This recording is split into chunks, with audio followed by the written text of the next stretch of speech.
Nag-umapaw ang kasiyahan sa Malabon Sports Center sa pagdaraos ng Sardina Saya, ang Mega Malasakit Mission na Mega Prime Foods na gumagawa ng #1 na sardina sa bansa, ang Mega Sardines. Habang napupuno ang loob ng Malabon Sports Center umaga noong Nobyembre 5, ramdam na ramdam ang kasabikan ng mga Malabueño.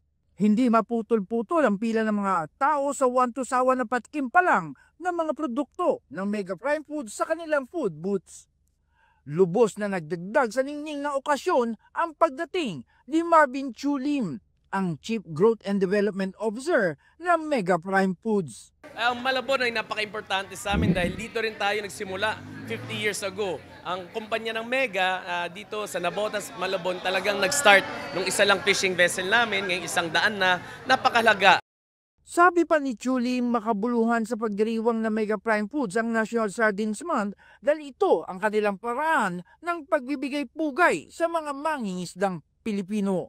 Yes, importante yan. Meron kami 1,000 mangingisda sa Zamboanga. 9 months at a time po, hindi sila mauwi.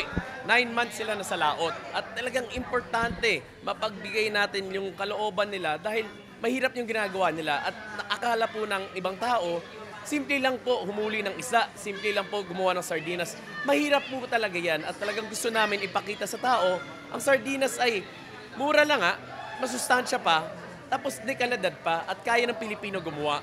Ngunit ang inaabangan ng lahat ay ang cooking contest, tampok ang Mega Sardines. Ilang grupo ng mga kababaihan mula sa iba't ibang barangay ng lungsod ang lumahok sa patagisan ng diskarte at sarap sa pagluluto ng iba't ibang pagkain na araw-araw ay kinagigiliwan ng milyong-milyong Pilipino. Yes, marami pong versatility. Alam ko naman natin mga nanay, magagaling sila gumawa ng iba't ibang putahe para sa mga anak nila, pamilya nila. Andito kami para ipakita pa ano pang pwede gawin. At hindi lang po sardinas ang produkto ng Mega. Meron tayong mushroom, may corn tayo, meron tayong tuna, meron tayong squid. Napakasustansya po lahat ng mga produkto natin. At mura. At nasa lata. Hindi naman porke nasa lata, unhealthy yan. Healthy nga po yan eh. At pwede mong kainin sa murang halaga. Wala pang preparation, easy pa para masustansya mabigay sa pamilya natin. And ito po ay pinagmamalaki nyo, produktong Pinoy.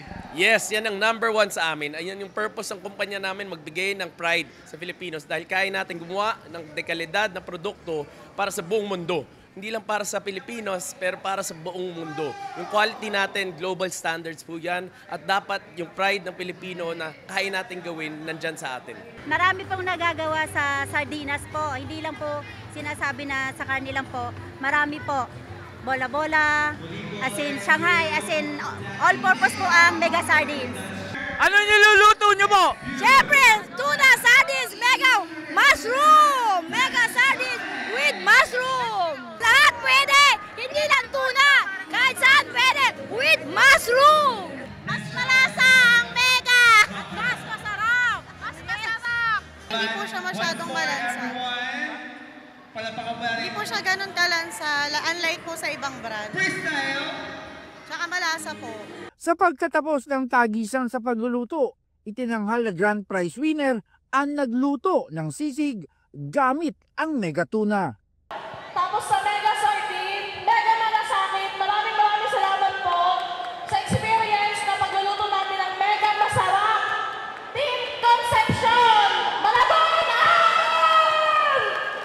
Sa kanyang mensahe, nabanggit ni Chulim ang kanilang plano na ipinagmamalaki niyang malaki ang naitutulong sa mga nangangarap magkaroon ng sariling kabuhayan. Ipinagmamalaki ni Chulim na tunay na masustansya ang kanilang mga produkto sa nakalipas na 50 taon. Dumalo rin sa pagdiriwang si Mayor Jeannie Sandoval, Vice Mayor Edward Nolasco at ilang miyembro ng Sangguniang Panglungsod.